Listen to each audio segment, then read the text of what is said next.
پڑھیے الصلاۃ والسلام علیک یا رسول اللہ وعلی آلک واصحابک یا حبیب اللہ۔ الصلاۃ والسلام علیک یا نبی اللہ وعلی آلک واصحابک یا نور اللہ۔ اللہ کے نبی علیہ الصلوۃ والسلام فرماتے ہیں من صلی علیہ لم یلج النار، آقا فرماتے ہیں جو مجھ پر درود پاک بھیجے گا وہ آگ میں داخل نہ ہوگا۔ لیکن ہم سب چاہتے ہیں کہ جہنم کی آگ سے بچ جائیں۔ یاد رہے کہ جہنم کی آگ دنیا کی آگ سے 70 گنا زیادہ سخت خطرناک ہے، گرم ہے۔ اچھا دنیا کی آگ کتنی گرم ہے؟ ایک تو ہمارے جو چولہے پر آگ ہے، اس آگ پر بھی ہم 2 سیکنڈ ہاتھ نہیں رکھ سکتے، غلطی سے جلتی سگریٹ پر پیر رہ جائے تو چیخ نکل جاتی ہے۔ مگر ہماری ہی دنیا میں اب جو آگ بنا لی گئی ہے، جہاں تک اس کی گرمی ہے، مثال کے طور پہ اگر کوئی اسٹیل مل وغیرہ میں چلا جائے یا جہاں بھٹیاں لگی ہوئی ہیں تو وہاں تو بتایا جاتا ہے کہ 700 800 1000 سینٹی گریڈ تک کی گرم آگ ہوتی ہے جو لوہے کو پگھلا دیتی ہے۔ گولڈ والے جو ہوتے ہیں، سونارے ہوتے ہیں، ان کی آگ کیسی ہوتی ہے؟ سونے کو پگھلا دیتی ہے، ٹھیک ہے نا۔ پھر یہ جو والکینوز ہوتے ہیں، آتش فشاں پہاڑ پھٹتے ہیں تو اس کا جو لاوا ہوتا ہے بتایا جاتا ہے آس پاس کے پورے علاقے کو بھسم کر کے رکھ دیتا ہے۔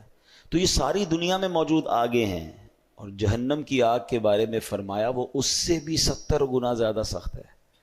تو ایک لمحہ بھی کوئی اس آگ کو برداشت نہیں کر سکے گا۔ ہم اللہ سے دعا کرتے ہیں کہ اللہ ہمیں لمحہ بھر بھی جہنم میں داخل نہ فرمانا۔ تو ہمیں دعائیں بھی کرتے رہنا چاہیے اور جہنم سے بچنے کا سامان بھی کرتا رہنا چاہیے۔ اب یہ درود پاک کی جو فضیلت ہے کہ نبی پاک فرماتے ہیں جو مجھ پر درود پاک بھیجے گا وہ آگ میں داخل نہیں ہوگا۔ تو ہمیں کثرت سے درود پاک پڑھتے رہنا چاہیے۔ آئیے مل کر محبت کے ساتھ بآواز بلند درود پاک پڑھ لیں۔ صلو علی الحبیب صلی اللہ تعالی علی محمد صلی اللہ علیہ وسلم۔ الحمدللہ ہم کوشش کرتے ہیں کہ قرآن پاک کے حوالے سے کچھ پیاری پیاری آیتیں سنیں اور اس سے جو میسج ہمیں ملتا ہے، جو پیغام ملتا ہے، ہم وہ سب جانتے ہیں۔ قرآنی واقعات کو بھی ڈسکس کرتے ہیں، اور پھر الحمدللہ اللہ نے جو مومنوں سے گفتگو کی ہے وہ آیتیں بھی ہم وقتاً فوقتاً شامل کرتے ہیں۔ آج قرآن پاک کا ایک بڑا تاریخی واقعہ ہم جانیں گے، اور اس واقعے میں ہم سب کے لیے بہت کچھ سیکھنے کے لیے ہے۔ اللہ کریم قرآن مجید میں ارشاد فرماتا ہے اِنَّا بَلَوْنَاهُمْ كَمَا بَلَوْنَا أَصْحَابَ الْجَنَّةِ اِذْ أَقْسَمُوا لَيَسْرِمُنَّهَا مُصْبِحِينَ وَلَا يَسْتَثْنُونَ فطاف علیہا طائف من ربک وہم نائمون۔ پارہ 29 ہے، 29واں پارہ ہے، سورہ قلب ہے، آیت نمبر 17 سے 19 ہے۔ ایک اور بڑی پیاری بات سمجھنی ہے، 2 آیتیں، یقین کریں 2 آیتوں میں ایک ایسا واقعہ قرآن نے بیان کر دیا اور اس میں اتنا کچھ ہمیں سکھا دیا گیا۔ اب آپ سنیں گے بیان تو آپ کو اندازہ ہو جائے گا، لیکن جو میں سمجھانا چاہ رہا ہوں کہ 1-2 آیتوں میں اتنا کچھ پتا چل جاتا ہے، تو اگر پورا قرآن کوئی انڈرسٹینڈ کرے، 6600 سے زیادہ آیتیں، تو کتنے خزانے، کتنی نعمتیں، کتنی برکتیں ہمیں مل جائیں گی۔ ہمیں پتہ ہی نہیں ہے قرآن میں خزانے کتنے ہیں، قرآن میں علم کتنا ہے، قرآن میں نور کتنا ہے، قرآن میں شفا کتنی ہے، ایکسپلور ہی نہیں کرتے نا۔ ہمارا قرآن سے تعلق ہے، مگر ہمارا تعلق کیا ہے؟ قرآن کو چومنا ہے، قرآن کو گھر میں رکھنا ہے، قرآن خوانی کروانی ہے اپنے گھر میں، انتقال کسی کا ہو جائے تو قرآن خوانی، نیا گھر لیا تو قرآن خوانی، نیا کاروبار لیا تو، میں نہیں کہتا قرآن خوانی نہیں کروانی چاہیے، لیکن کیا قرآن صرف اسی لیے ہے کہ بس برکت کے لیے اس سے فائدہ؟ اندر کیا ہے اس کے وہ پتہ ہی نہیں ہے۔ اچھا ایک تو پھر یہ بھی پرابلم ہے کہ جس کے گھر میں قرآن خوانی ہو وہ خود اس وقت بھی نہیں پڑھ رہا ہوتا، بچے پڑھ رہے ہوتے ہیں مدرسے کے، رسم بن گیا ہے قرآن پڑھنا۔ نہیں، یہ خزانہ ہے، اس کے جتنا غوطہ لگائیں گے اتنے موتی ملیں گے۔ ہمارا تعلق وہی ہے نا، وہ جو میں نے کئی بار یہ واقعہ سنا ہے کہ ایک بوڑھی خاتون تھی، بیمار تھی، اور اس نے بڑے پیسے جمع کر کے اپنے بیٹے کو بیرون ملک بھیج دیا کہ چلو جاب کرے گا، پیسے کمائے گا، میرا بھی علاج ہو جائے گا، گھر بھی بنا لوں گی۔ بچہ گیا، بچے سے پیار بڑا کرتی تھی، بچہ بھی ماں سے بڑا پیار کرتا تھا۔ بوڑھی ماں تھی، غریب تھی، جتنے پیسے سارے بچے پہ لگا دیے۔ تھوڑے عرصے بعد بچے نے خط بھیجا ماں نے خط دیکھا کہ ولایت سے بیرون ملک سے خط آیا، چوما اور رکھ لیا۔ ماں کو پڑھنا تو آتا تھا ہی۔ اگلے مہینے پھر خط آیا، ماں نے پھر چوما، پھر رکھ لیا۔ ہر مہینے خط آتا رہا، ہر مہینے چومتی رہی، اپنی دراز میں رکھتی رہی، مگر پیسے تھے نہیں۔ بیماری بڑھتی گئی، غربت بڑھتی گئی، ماں کا انتقال ہو گیا۔ انتقال ہوا تو جو صفائی کرنے کے لیے آس پڑوس سے خواتین آئیں، دراز کھولی تو بہت سارے لفافے تھے۔ یہ وہی لفافے تھے جو ہر مہینے بیٹا بھیجتا تھا۔ جب ان لفافوں کو کھولا گیا تو ہر لفافے کے اندر منی آرڈر تھا۔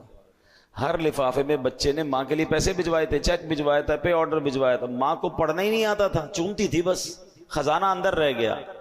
اگر یہ سارے پیسے کیش ہو جاتے تو اچھی جگہ علاج بھی کروا لیتی، شاید گھر ور بھی اچھا کر لیتی، لیکن پڑھنا نہیں آتا تھا، محبت بڑی تھی۔ کچھ ایسا ہی معاملہ نہیں ہے قرآن کے ساتھ ہمارا؟ چومتے ہیں، آنکھوں سے لگاتے ہیں، اندر کیا ہے، اللہ نے کیا فرمایا ہے، ہمارے لیے میسج کیا ہے، اس کے بارے میں احساس ہی نہیں ہے۔ اور ایسا بھی نہیں ہے کہ بہت مشکل ہے۔ ہاں اگر آپ کوئی کہے جناب قرآن تو عربی میں ہے، ہم کہاں سے سیکھیں؟ بھائی علماء نے اس کو اردو میں ترجمے کر دیے، اس کی تفسیریں کر دی، کتابیں لکھ دی، تھوڑا ٹائم تو نکالے نا۔ ماشاءاللہ دعوت اسلامی والے تو پکار کر کہتے ہیں آؤ بھائی ہمارے مدرسے میں آدھا گھنٹے کے لیے آ جائیں، رات کو آ جائیں، صبح آ جائیں۔ امام صاحب بیٹھے ہوتے ہیں، امام صاحب کو کہیں تھوڑا سا قرآن سکھا دیں، تھوڑا پڑھنا تو شروع کریں، اور پھر دیکھیں کتنا سیکھنے کو ملے گا ماشاءاللہ۔ بلکہ اب تو ہماری تفسیر قرآن آڈیو میں موجود ہے، آپ سننا شروع کر دیں، اگر پڑھ نہیں سکتے سب فری ہے۔ بٹ بات یہ ہے کہ اسی موبائل سے دنیا بھر کی ویڈیوز دیکھنی ہے، اسی موبائل سے دنیا بھر کی ریلز دیکھنی ہے، تھوڑا سا وقت نکال کر تفسیر قرآن نہیں سننی ہے، تو پھر قصور کس کا ہے؟ ہم اپنے ساتھ زیادتی کر رہے ہیں۔ اب آئیے میں آتا ہوں قرآن پاک کے یہ خوبصورت اور عبرت انگیز، بہت ہی زیادہ جس کو کہتے ہیں نا بندے کو ہلا دیتا ہے واقعہ، اگین ود ان 2 آیات۔ اچھا اب کیا فرمایا اللہ کریم نے قرآن میں؟ اس کا ترجمہ پہلے سمجھتے ہیں۔ بے شک ہم نے انہیں جانچا، ترجمہ کون سا ہی ہے؟ بڑا آسان ترجمہ قرآن ہے، آسان ترجمہ قرآن کنز العرفان، ٹھیک ہے۔ بے شک ہم نے انہیں جانچا جیسا باغ والوں کو جانچا تھا، جب انہوں نے قسم کھائی کہ ضرور صبح ہوتے ہی اس باغ کو کاٹ دیں گے، اور انشاءاللہ نہیں کہہ رہے تھے، تو اس باغ پر تیرے رب کی طرف سے ایک پھیری کرنے والا پھیری کر گیا جبکہ وہ سو رہے تھے۔ اب یہ تو ہو گیا ان 2 آیتوں کا ترجمہ۔ اب اس کے پیچھے جو تفسیر ہے کہ یہ کیا معاملہ تھا، تو علماء کرام ان آیات کی تفسیر میں فرماتے ہیں کہ یمن کا ایک شہر ہے جس کا نام ہے صنعاء، ٹھیک ہے۔ اس شہر کے رہنے والا ایک شخص بڑا نیک تھا اور بڑا سخی بھی تھا۔ اس کے پاس ایک خوبصورت باغ تھا۔ اس شخص کا ایک فارمولہ یہ تھا کہ باغ کے جتنے بھی پھل خود بخود زمین پر گرتے تھے، یہ فقیروں کو کہتا یہ سارے تمہارے، اٹھا لو۔ اور جب باغ کے پھل توڑے جاتے تھے تو درختوں کے نیچے کپڑے بچھا دیے جاتے تھے، جو پھل گر جاتے تھے توڑتے ہوئے یا ہاتھ سے نکل جاتے تھے تو وہ بھی فقیروں کو دے دیتا، جو خالص اس کا اپنا حصہ بنتا آخر میں سلیکٹ کر کے جو اپنا مال نکلتا اس کا بھی 10واں حصہ فقیروں کو دیتا تھا۔ یعنی ایسا سخی تھا کہ اللہ کی راہ میں خرچ کرنے کا اس کا بڑا شوق تھا۔ اللہ نے اس کے باغ میں بڑے پھل لگائے تھے، بڑے جناب ترقی، بہت خوبصورت باغ۔ اب اس بندے کا ہو گیا انتقال، ٹھیک ہے۔ جب انتقال ہوا تو اس کے 3 بیٹے تھے۔ بیٹے تھے کنجوس، باپ تھا سخی، بیٹے تھے کنجوس۔ تو اب انہوں نے سوچا ہمارے والد اکیلے اتنی سخاوت کر لیا کرتے تھے، فقیروں کو اتنا مال دینے کے بعد بھی ان کا مال بچ جاتا تھا، مگر اب تو ہم 3 ہیں نا، 3 فیملیز ہیں، ہمارے بچے ہیں، ہماری بیویاں ہیں، ہمیں تو اور مال کی ضرورت ہے نا۔ اب اگر ہم بھی اسی طرح سخاوت کریں گے تو پھر ہمارے لیے تو کچھ بھی نہیں بچے گا، تو بہتر یہ کہ ہم اب سخاوت نہ کریں۔ اب ایک رات جب پتا چلا کہ باغ کے پھل پک گئے، ریڈی ہیں، اچھا فقیروں کو بھی پتا چل جاتا تھا کہ بھئی اب باغ کے پھل اتریں گے تو صاحب مال بانٹے گا، تو وہ بھی جمگٹا لگا کے پہنچ جاتے تھے۔ تو ان بیٹوں نے پلان کیا کہ کل فقیروں کے پہنچنے سے پہلے، محتاجوں کے پہنچنے سے پہلے ہم چلتے ہیں اور وہاں جا کر پہلے سارا ہی مال ہم نکال لیتے ہیں، ہم اب کسی کو بھی نہیں دیں گے۔ قرآن کیا کہتا ہے؟ اذ اقسموا لیصرمنها مصبحین، جب انہوں نے قسم کھا لی کہ ہم ضرور صبح ہوتے ہی اس باغ کو کاٹ دیں گے، اس سے پہلے کہ محتاج فقیر آئیں اپنا مال لے کے ہم نکل جائیں گے۔ اب جب قسمیں کھائیں تو بالکل ارلی ان دا مارننگ، صبح اٹھ گئے، صبح اندھیرے، اور باغ پر پہنچے کہ کسی کو پتہ نہ چلے، بڑے پرجوش تھے۔ اب قرآن کہتا ہے پلاننگ تو کر رہے تھے مگر انہوں نے انشاء اللہ نہیں کہا تھا، ولا یستثنون. پلان تو تھا مگر کیا انشاءاللہ نہیں کہہ رہے تھے، اپنی پلاننگ کر رہے تھے. کنجوسی تو اللہ کو پسند نہیں ہے، سخاوت اسے پسند ہے نا. کنجوسوں کو تو ذلت ملتی ہے. اب کیا ہوا، اتنے پرجوش تھے کہ صبح جلدی جلدی اٹھے اور راستے میں ایک دوسرے کو پتہ کیا کہہ رہے تھے، وہ بھی قرآن بتا رہا ہے، اللہ يدخلنها اليوم علیکم مسکین، کہ ہرگز آج کوئی مسکین تمہارے باغ میں نہ آنے پائے. یعنی غریبوں سے نفرت، ان کو نہیں آنے دینا ہے، سارا مال ہم سمیٹ کے نکل جائیں گے. اچھا جناب جلدی جلدی چلیں. اب جب جیسے ہی وہ وہاں پہنچے تو حیران ہو گئے کہ پورا کا پورا باغ جل چکا ہے، پورا باغ تباہ ہو چکا تھا. راتوں رات اس میں کوئی آگ لگی. ان کا پلان تھا صبح سارے پھل اتارنے ہیں، اور جب صبح پہنچے جو باغ لدا ہوا تھا پھلوں سے سارا جل گیا. اب کیا کہتے ہیں، بے شک ہم ضرور راستہ بھٹک گئے ہیں. ایک بھائی کہتا ہے لگتا ہے کسی اور کے باغ میں آ گئی، ہمارا نہیں ہے. دیکھو تو صحیح کوئی مسٹیک تو نہیں ہو گئی، ہمارے باغ میں تو بڑے پھل تھے، یہ تو پورا باغ ویران برباد جلا ہوا. جب غور کیا تو پتا چلا نہیں، کسی اور کے باغ میں نہیں آئے، یہ تو ہمارا ہی ہے. ٹھیک ہے.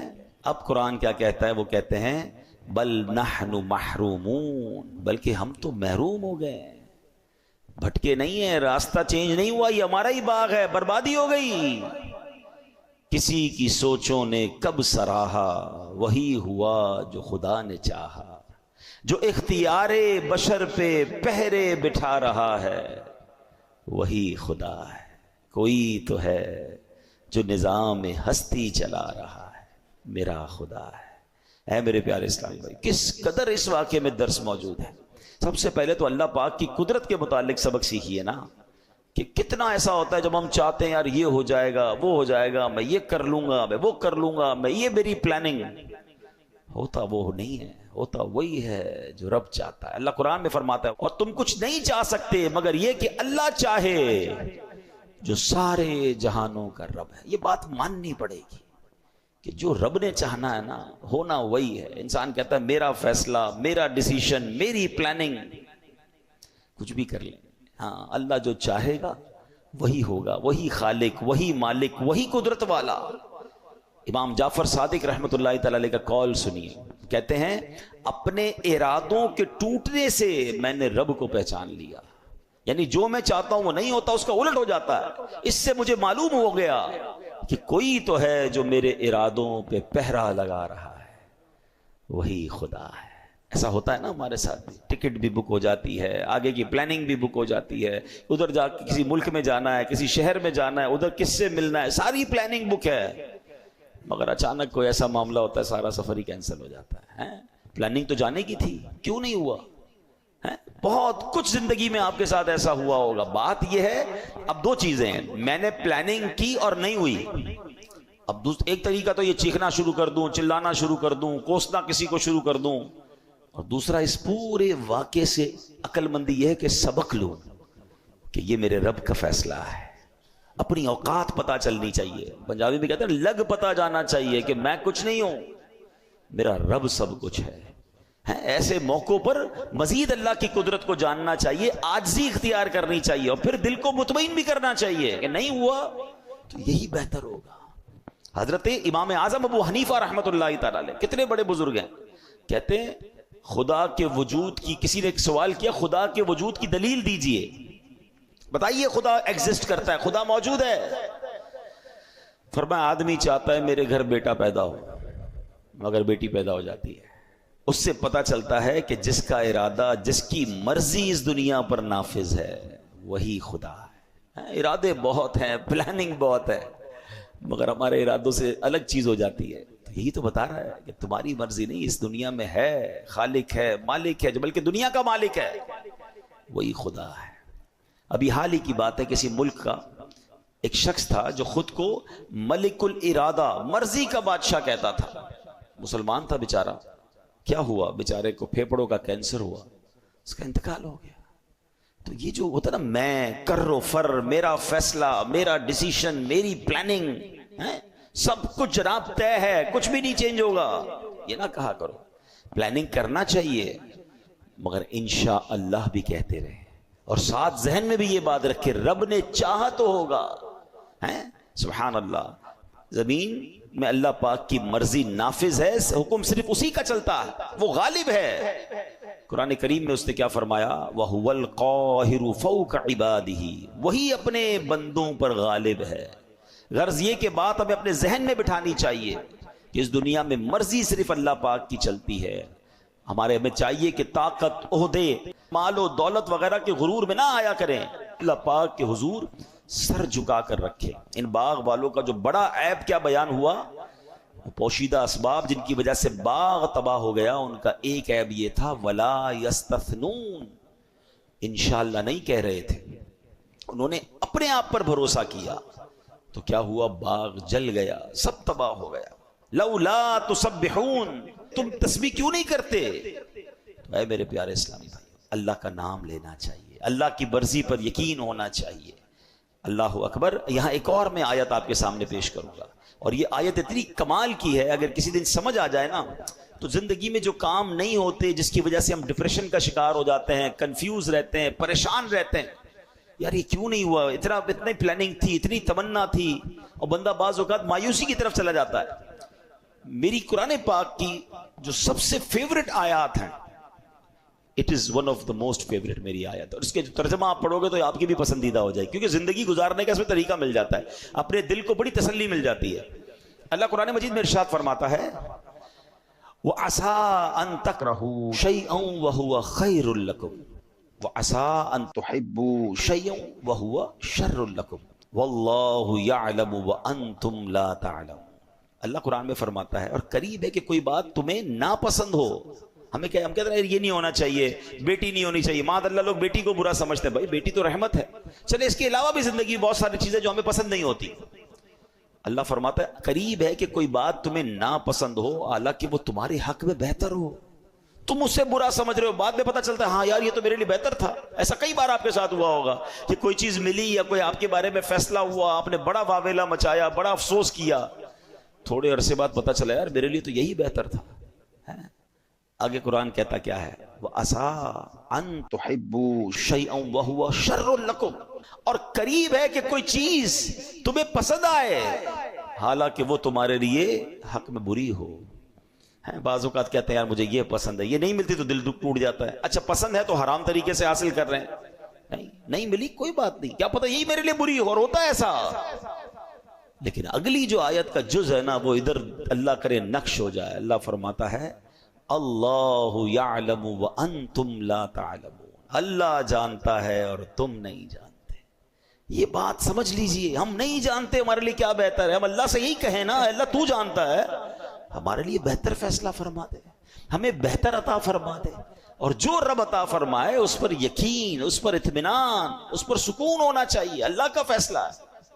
جس دن آپ کو یہ فیصلہ اور یقین مل گیا نا, پھر آپ کی زندگی بڑی آسان ہو جائے گی. تو ان باغ والوں نے پلاننگ کی تھی, غریبوں کا حق یا غریبوں میں جو سخاوت تھی, جو بانٹتے تھے, اس سے انہیں محروم کرنے کی, اور پھر انشاءاللہ بھی نہیں کہا, اپنی پلاننگ کرتے رہے اور سب برباد ہو گیا. تو ہمیں اچھا سوچنا چاہیے, بہتر سوچنا چاہیے. یہاں قرآن پاک کی ایک اور آیت جو ہم ہر روز ہی پڑھتے ہیں, اس سے بھی سیکھنا ہے, اور وہ آیت کیا ہے؟ ایاک نعبد و ایاک نستعین, ہم تیری ہی عبادت کرتے ہیں اور تجھ سے ہی مدد چاہتے ہیں. آیت کس حصے میں کیا تربیت کی گئی کہ میں ختم کریں اپنے اندر سے. ہم دنیا میں مالک نہیں محتاج ہیں. اپنی اسی محتاجی کو دل و جان سے تسلیم کر لینا ہی بندگی ہے. جب بندہ دل کی گہرائی سے یہ تسلیم کرتا ہے نا کہ میں محتاج بے بس بندہ ہوں, اب اس پر لطف و کرم کے دروازے کھلنا شروع ہو جاتے ہیں. اب اس پر بارش, کیونکہ پہلے یہ ایکسپٹ کرنا ہوتا ہے میں سب کچھ ہوں, نہیں میں کچھ بھی نہیں, میں محتاج, مالک تو سب کچھ ہے. ایاک نعبد و ایاک نستعین میں بندگی کا پیغام ہے. تیری ہی عبادت کرتے ہیں مولا, تجھی سے مدد چاہتے ہیں. یعنی کس طرح کہیں کہ اللہ ہاتھ پاؤں تو نے دیے, مگر تیری مدد ہوگی تو ہاتھ پار چلا پاؤں گا.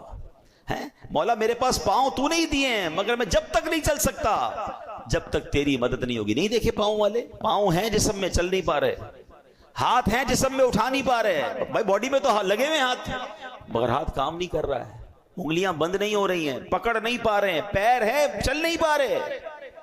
پتا چلا پیر کمال نہیں ہے، اللہ کی طرف سے توفیق ہوگی، مدد ہوگی تو پیر چلے گا. ہاتھ ہونا کمال نہیں ہے، ہاتھ میں رب کی طرف سے دی گئی طاقت ہوگی تو ہاتھ چلے گا نا. زبان منہ میں ایگزسٹ کرتی ہے لوگوں کے، جتنے گونگے بغیر زبان کے تھوڑی ہوتے ہیں. باڈی پارٹ ہے مگر بول نہیں پا رہے. اللہ کی مدد ہوگی، اللہ عطا فرمائے گا تو بندہ بول پائے گا. آنکھیں لگی ہوئی ہوتی ہیں، اندھے بغیر آنکھوں والے نہیں ہوتے، ان کی باڈی میں آنکھیں فکس ہیں. ہماری جیسی آنکھیں، بعض اوقات تو یقین نہیں آتا یہ بندہ اندھا ہے، بالکل اچھی آنکھیں صاف ستھری نظر آ رہی ہیں اس کی آنکھیں، اچھا دیکھ بھی ہمیں رہا ہوتا ہے، ہمیں لگ رہا ہے ہمیں دیکھ رہا ہے، مگر اس کو کچھ نظر نہیں آ رہا ہے. پتا چلا کہ یہ بات اجاگر بار بار دل میں کرنی ہے. مولا سب کچھ دیا ہے تو نے، مگر اس کا فائدہ مجھے جب پہنچے گا جب تو چاہے گا، تیری مدد ہوگی، میں محتاج. جب بندہ اس طرح رب سے کنیکٹ ہو جاتا ہے نا، اس طرح رب کی بارگاہ میں رجوع لاتا ہے اور یہ ایکسپٹ کرتا ہے دل سے، ایاک نعبد و ایاک نستعین، تیری ہی عبادت کرتے ہیں، تجھی سے مدد چاہتے ہیں، ہم محتاج، تو مالک. پھر دیکھو کیسے کرم کے دروازے کھلتے ہیں. لوگ اپنے آپ کو محتاج سمجھنے کے لیے تیار نہیں ہوتے. ہاں یہ بڑی گہری بات کر رہا ہوں، اللہ کے آگے میں نے پڑھا ہے، کتابوں پڑھا، ایسے لوگ بھی ایگزسٹ کرتے ہوں گے جو دعا مانگنے میں شرماتے ہیں کہ یار اتنا بڑا آدمی ہو کہ میں، لوگ کیا کہیں گے. اللہ کے آگے روتے نہیں ہیں، اللہ کے آگے گڑ گڑاتے نہیں ہیں، ان کو شرم آ رہی ہوتی ہے اپنے سٹیٹس کو دیکھ کر. تف ہے کہ اگر تم دنیا میں کسی مرتبے پر پہنچ گئے اور احکم الحاکمین کے آگے سجدہ کرنے میں، گڑ گڑانے میں، محتاجی ماننے میں تمہیں تکلیف ہو رہی ہے تو تیار ہو جاؤ، پھر بڑے محتاج بن جاؤ گے. ارے اس کے آگے تو سبھی محتاج ہیں نا. کون ہے کائنات میں جس کو رب کی مدد کی ضرورت نہیں ہے؟ اگر آج مرتبہ، عزت، شہرت، دولت، کوئی مقام، کوئی سٹیٹس ہے بھی میرے پاس تو دیا کس نے ہے؟ ہم تو یہاں یہ سمجھاتے ہیں کہ اپنے ماں باپ کے آگے کبھی مت کہا کرو میں بڑا آدمی ہو گیا ہوں. یہ بھی غلطی کرتے ہیں لوگ. اگر کوئی عزت مل جاتی، دولت مل جاتی، اسٹیٹس مل جاتا ہے تو امی ابو کو کہہ رہے ہوتے ہیں بڑا افسر بن گیا ہوں، بڑا آدمی بن گیا ہوں، اب ٹائم نہیں ہوتا، پتہ نہیں میرے آگے پیچھے کتنے لوگ ہوتے ہیں، کتنے ملازمین ہیں. نہیں، دنیا کے لیے آپ کچھ بھی ہو، ماں باپ کے آگے بچے بن کر ہی رہیں، ان کے پیر دبائیں. ہاں ان کو یہ نہ کہیں میں بڑا ہو گیا ہوں، ان کا بچہ ہی ہوں میں، اور ان کو یہ احساس دلائیں کہ دنیا میں کچھ بھی بن گیا ہوں آپ کے قدموں میں، ہوں آپ کا بیٹا، ہوں آپ کا بچہ، تو عزت ملتی ہے نا، تو دعائیں ملتی ہیں. ماں باپ پہ بھی افسر ہی جھاڑیں گے؟ ماں باپ تو پھر بھی ماں باپ ہیں، وہ تو رب ہے نا. خالق کائنات کے آگے تو میں محتاج، میں کچھ بھی نہیں. ایکسپٹ کیا کرو، اللہ کے آگے گر گڑا کر کہا کرو کہ اللہ جو کچھ ہوں تیری عطا سے ہوں، اور بندہ تیرا ہوں، محتاج تیرا ہوں. جس دن یہ کیفیت دل میں پیدا ہوئی نا کہ اللہ کے آگے بندہ سرنڈر کرتا نظر آئے، عاجزی کرتا نظر آئے، محتاجی کا اظہار کرتا نظر آئے، پھر دیکھو اس کی بارگاہ سے کرم کے کیسے دروازے کھلتے ہیں. یہ یاد رکھنا. تو پھر آپ دیکھیں گے انشاءاللہ. شعر ہے نا بڑا پیارا حمد کا، میں ہوں بندہ تو ہے مولا، کون ہے اپنا اس کے سوا، میں ہوں اس کا وہ ہے میرا جس نے بنایا اور مجھ کو پالا، یا اللہ میری جھولی بھر دے. تو اللہ کی بارگاہ میں ہمیں یہ انداز اختیار کرنا. اب آتے ہیں اس بیان کے اگلے پارٹ کی طرف، اس واقعے کے اگلے پارٹ کی طرف. اس نیک شخص نے تو سخاوت کی، اس کو بھروسہ تھا اللہ پر کہ بانٹوں گا تو کم نہیں ہوگا. وہ بانٹتا تھا فقیروں کو، خوب باغ میں سے پھل دیتا تھا. مگر بچوں نے کیا سوچا کہ نہیں، ابا تو بانٹتا تھا، ہم بھی بانٹیں گے تو کم ہو جائے گا. یہی تو شیطان وسوسہ دلاتا ہے نا. جب بھی آپ اللہ کی راہ میں خرچ کریں گے آپ کو شیطان کمی کا، تنگی کا وسوسہ ڈالے گا، کم ہو جائے گا. تو باپ تو نیک تھا، بچے نیک نہ بن سکے، بچے سخی نہ بن سکے. یہاں درس کیا ہے کہ اگر آپ چاہتے ہیں نا کہ آپ کی نیکیاں بچوں میں باقی رہیں، بڑی گہری بات کہنے جا رہا ہوں. بعض اوقات ہم نے کچھ بزرگوں کو دیکھا ہے بڑے سخی ہوتے ہیں، بڑے اللہ کی راہ میں خرچ کرنے والے ہوتے ہیں، مگر ہوتا کیا ہے کہ جب وہ خرچ کرتے ہیں اپنے بچوں کو نہیں سکھا رہے ہوتے، اپنے بچوں کو نہیں بتا رہے ہوتے، اور وہ نہ بتانے کی وجہ سے باپ تو اپنی زندگی میں نیکی کر رہا ہے، انتقال کے بعد بچے وہ ساری نیکی کے دروازے بند کر دیتے ہیں. آج کل لوگ کہتے ہیں بچے کے لیے پیسے چھوڑ کے جانا چاہیے، پلاٹ چھوڑ کے جانا چاہیے.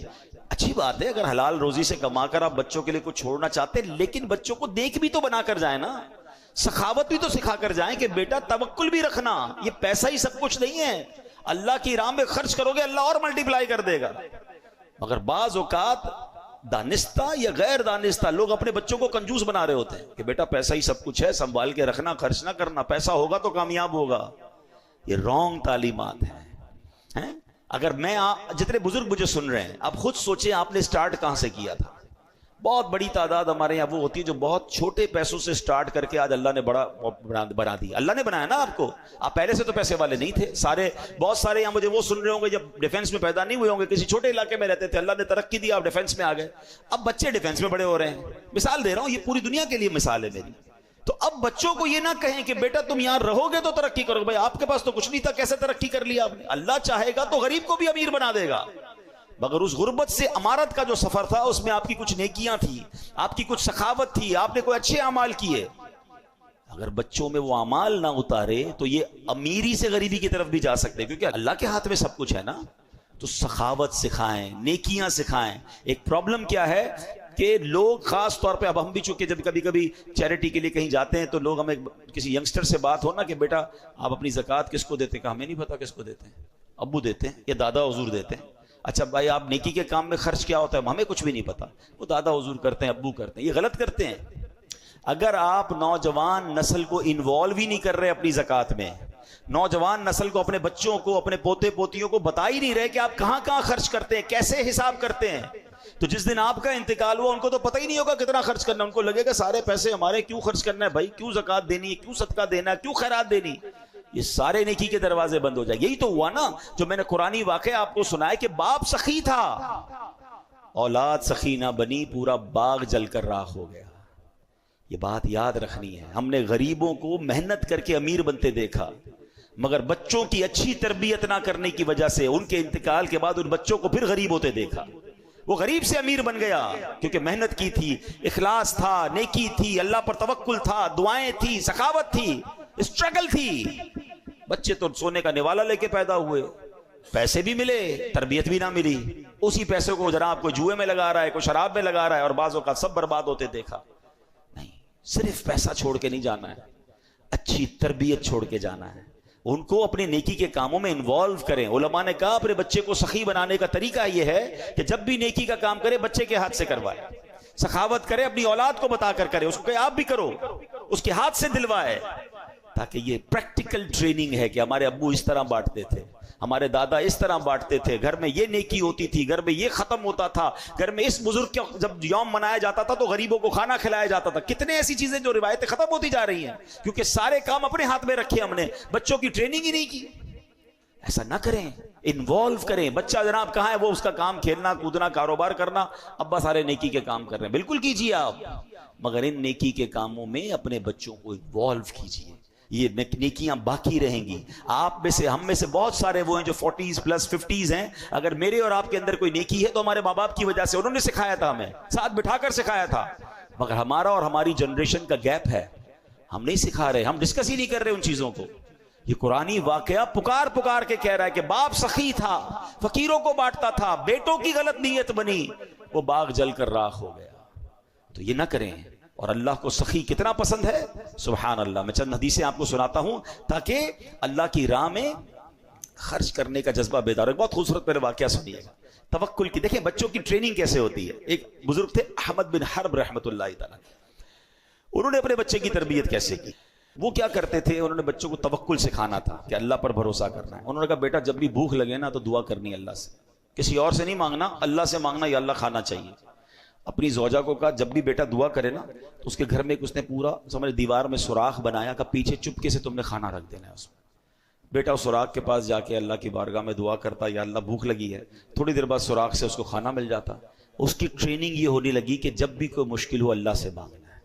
کئی مہینے گزر گئے، روزانہ ماں اس کو اسی طریقے سے کھانا دیتی جب وہ دعا مانگتا. ایک دن اس کی ماں جو ہے گھبرا گئی اور اپنے شوہر کے پاس آئی کہ آج عجیب معاملہ ہوا. کہا کیا ہوا؟ کہتی آج وہ کھانے کا وقت تھا، بیٹا کا دعا کا ٹائم تھا، میں کہیں مصروف ہو گئی، میں دوڑی گئی کہ کھانا نہیں ملے گا تو کیا سوچے گا. تو میں گئی تو کیا دیکھتی ہوں بیٹا کھانا کھا رہا ہے. میں نے کہا بیٹا کھانا کدھر سے ملا؟ کہا امی اللہ نے دیا. کہاں سے ملا؟ کہا اسی سوراخ سے جہاں سے روز ملتا ہے. تو میں پریشان ہوں، میں نے تو کھانا نہیں رکھا، کھانا کیسے مل گیا؟ حضرت احمد بن حرب کہتے ہیں مجھے اسی دن کا انتظار تھا، اب تمہیں کھانا دینے کی ضرورت نہیں ہے، اس کا اللہ سے کنیکشن ایسا ہو گیا، اس کو غیب کے خزانوں سے ملنا شروع ہو گیا. یہ دیکھیے یہ تربیت کا انداز تھا نا کہ اللہ سے مانگنا ہے بیٹا، اللہ پر بھروسہ رکھنا ہے. ہم کہتے ہیں بیٹا پیسے ہوں گے تو تیرا کام ہوگا، پیسے بنا، پیسے تعلقات بنا ورنہ مشکل میں پھنس جائے گا. تیرے رابطے نہیں ہوں گے تو آگے جا کے ڈیفیکلٹ ہو جائے گا. ارے کب سکھاؤ گے کہ اللہ سے دوستی کر، اللہ کو راضی کر؟ پیسے چھوڑ کر جاتے ہیں مگر تربیت کر کے نہیں جاتے. حضرت عمر بن عبدالعزیز رحمۃ اللہ تعالی علیہ کا واقعہ سنیں. آپ کا جب انتقال ہوا آپ امیر المومنین تھے، آج کے دور کے پرائم منسٹر تھے، پوری آدھی دنیا پر گویا حکومت تھی. ہمارا اس طرح کا کوئی بندہ ہو تو پتہ نہیں کتنے خربوں روپے بنا لیتا ہے. انتقال ہونے لگا تو بہت تھوڑے پیسے چھوڑ کے جا رہے تھے. کسی نے کہا حضرت آپ اتنی بڑی شخصیت، اپنے بچوں کے لیے چھوڑا ہی کچھ نہیں، بچا ہی کچھ نہیں، اتنا خرچ کر دیا اللہ کی راہ میں. کیا کمال کا جواب دیا ہے. فرماتے ہیں بچے اگر میرے نیک ہوئے نا تو اللہ ان تھوڑوں میں بھی بہت برکت ڈال دے گا، اور بچے اگر غلط ہیں، حرام کرنے والے، تو ان کے لیے چھوڑنا ہی ٹھیک نہیں تھا، کیونکہ میں چھوڑ کے جاؤں گا غلط کام کریں گے، قبر میں ہی مار پڑتی ہے نا. کتنی کمال کی بات. ہم اس پرابلم میں، اس سوچ میں پڑے ہوئے ہیں کہ ہم بچوں کے لیے چھوڑ کر کیا جائیں. آپ بچوں کی اچھی تربیت کر کے چھوڑ کے جائیں. باقی اللہ مالک ہے، اللہ دینے والا ہے. اگر وہ اللہ کے نیک بندے ہوئے اللہ غیب کے خزانوں سے انہیں عطا کر دے گا، اور اگر اللہ کو ناراض کرنے والے ہوئے آپ اربوں روپے چھوڑ جائیں وہ برباد ہو سکتے ہیں. چل گیا نا باغ. قرآن کا واقعہ میں نے آج آپ کو سنایا. ہم نے دیکھے برباد ہوتے ہوئے، آپ نے بھی دیکھے ہوں گے کہ باپ نے اتنے پیسے چھوڑے اور بچے بینک کرپٹ ہو گئے. کیوں؟ کہ ان کی عادت ہی ٹھیک نہیں تھی. نہ صدقہ تھا، نہ خیرات تھی، نہ نیکی تھی، نہ باپ کی لیگیسی تھی. کاش یہ بات سمجھ آ جائے. بچوں کو سخی بنائیے، اپنے آپ کو بھی سخی بنائیے، کنجوسی سے نکلیے. میں 2 حدیثیں سنا کر، باتیں تو بہت ساری ہیں لیکن چونکہ اب بیان کا وقت ختم ہوا. آج ہمارا یہ مائنڈ سیٹ ہوتا ہے کہ ہم کسی بڑی شخصیت سے دعا کروائیں. اچھی بات ہے، اگر کوئی نیک بندہ، کوئی عالم دین، کوئی بزرگ مل جائیں تو اچھی بات ہے، دعا کرنی چاہیے. مگر آج میں آپ کو وہ حدیث سنا رہا ہوں کہ اگر میں آپ کو یہ کہوں کہ روز صبح آپ کے لیے فرشتے دعا کریں گے، اس سے اچھی کوئی بات ہے کہ صبح ہوتے ہی میں سو رہا ہوں، فرشتے میرے لیے دعا کر رہے ہوں. ہاں، اب وہ کون لوگ ہیں جن کے لیے فرشتے دعا کرتے ہیں؟ اور کچھ بد نصیب ایسے ہیں جن کے لیے روزانہ فرشتے بربادی کی بھی دعا کرتے ہیں. اب سنیے، نبی پاک علیہ الصلوۃ والسلام فرماتے ہیں، حضرت ابو ہریرہ رضی اللہ تعالیٰ عنہ حدیث کے راوی ہیں، ما من یوم یصبح العباد فیہ الا ملکان ینزلان. آقا فرماتے ہیں کوئی ایسا دن نہیں ہوتا جس پہ بندے سویرا کریں اور 2 فرشتے نہ اتریں، جن میں سے ایک کیا کہتا ہے، اے اللہ پاک سخی کو زیادہ اچھا بدلہ دے، اور دوسرا کہتا ہے اے اللہ پاک کنجوس کو برباد کر دے. اب سوچ لیجئے، سخی کے لیے روز فرشتہ دعا کر رہا ہے، اور جو مال روکے ہوئے ہے، نہ زکوٰۃ دے رہا ہے، نہ صدقہ دے رہا ہے، نہ اللہ کی راہ میں خرچ کر رہا ہے، خرچ کرتا ہے تو برا لگتا ہے اس کو، نہ غریبوں کی مدد کر رہا ہے، کنجوس ہے، مال کا حق ہی ادا نہیں کر رہا، روز فرشتہ دعا کر رہا ہے اللہ اس کو برباد کر دے، تو پھر تو بربادی ہونا ہے نا. تو سخاوت یہ اللہ کو بڑی پسند ہے. اللہ اکبر. ایک بار اور بڑی پیاری حدیث ہے، نبی پاک علیہ الصلوۃ والسلام کی بارگاہ میں ایک صحابی ہیں قیس انصاری رضی اللہ عنہ. آپ رائے خدا میں بہت خرچ کرتے تھے. اچھا، ان کے بھائیوں کو یہ شکایت تھی، یہ بچاتے ہی نہیں، اللہ کی راہ میں لٹاتے ہی رہتے ہیں. نبی پاک کے پاس شکایت آ گئی. پیارے آقا نے حضرت قیس کو بلایا کہ بھائی تمہاری شکایت آئی ہے، کتنا خرچ کرتے ہو؟ کہتے یا رسول اللہ میں اپنی آمدنی سے اپنا حصہ نکال لیتا ہوں جتنی مجھے ضرورت ہے، باقی اللہ کی راہ میں خرچ کر دیتا ہوں. نبی پاک یہ سن کر اتنا خوش ہوئے، پیارے آقا اتنا راضی ہوئے، آقا نے اس کے سینے پر ہاتھ رکھا اور 3 بار فرمایا انفق ينفق اللہ علیک، انفق ينفق اللہ علیک، انفق ينفق اللہ علیک. کیا فرمایا؟ خرچ کر اللہ مزید عطا فرمائے گا، خرچ کر اللہ مزید عطا فرمائے گا، خرچ کر. ایک اور روایت کے اس کے ترجمہ بڑا پیارا ہے، خرچ کر تجھ پر خرچ کیا جائے گا. جو روکتا ہے نا اس سے روک لیا جاتا ہے، جو خرچ کرتا ہے اس کو عطا کیا جاتا ہے. بس یہ بات اپنی زندگی کا فارمولہ بنا لیں. اچھا پھر بندہ شیطان ہے نا، کہتا ہے یار یہ مولوی صاحب کہہ تو رہے ہیں خرچ کروں گا تو جیب سے کمی ہو جائیں گے نا، بینک سے کمی ہو جائیں گے. آپ خرچ کرنے والوں کو سرچ کر لینا، خرچ کرنے والوں کو سرچ کر لیں. جو اللہ کی راہ میں خرچ کرتے پوچھو ان سے کم ہو گیا تمہارا؟ کبھی نہیں ہوگا. پوری زکوٰۃ دینے والا اگلے سال زیادہ زکوٰۃ دیتا ہے، صدقہ خیرات کرنے والا اگلے سال زیادہ صدقہ، کیوں کہ پیسے بڑھ رہے. عشر دینے والا، عشر تو 10% نکل جاتا ہے نا، 100 من نکلا زمین سے 10 من دینا ہے اللہ کی راہ میں، کچھ مسائل میں 5 من دینا ہے، تفصیل ہے اس کی. لیکن اگر 100 میں سے 10 دے رہا ہے تو 90 ہو گیا، مگر اللہ اس 90 میں ایسی برکت ڈالتا ہے کہ اگلے سال فصل بھی بڑھتی ہے، مال بھی بڑھتا ہے، صحت بھی بڑھتی ہے، عافیت بھی بڑھتی ہے۔ تو بے شک میرے پیارے اسلامی بھائی، قرآن کے اس واقعے سے بہت ساری باتیں سیکھنے کو ملی کہ ہم نے اپنے بچوں کی اچھی تربیت کرنی ہے، کوئی بھی پلان کریں تو انشاءاللہ کہنا ہے، اور اللہ پر بھروسہ رکھنا ہے، اپنے آپ پر بھروسہ نہیں رکھنا ہے، اور پھر سخاوت اللہ کو بڑی پسند ہے، کنجوسی سے خود بھی بچیں، اپنی اولاد کو بھی بچائیں، غریبوں کی مدد کریں، اللہ کی راہ میں خرچ کریں، یہ سارے پیسے آپ ہی کے اکاؤنٹ میں آتے ہیں۔ اور بہت سارے طریقے ہیں، آج کل لوگ کتنے پریشان ہیں، کسی غریب کی مدد کر دیں۔ آج قرآن کے اس واقعے سے جو ہمیں سبق ملا، اللہ مجھے بھی آپ کو بھی عمل کرنے کی توفیق عطا فرمائے، آمین بجاہ النبی الامین صلی اللہ علیہ وسلم۔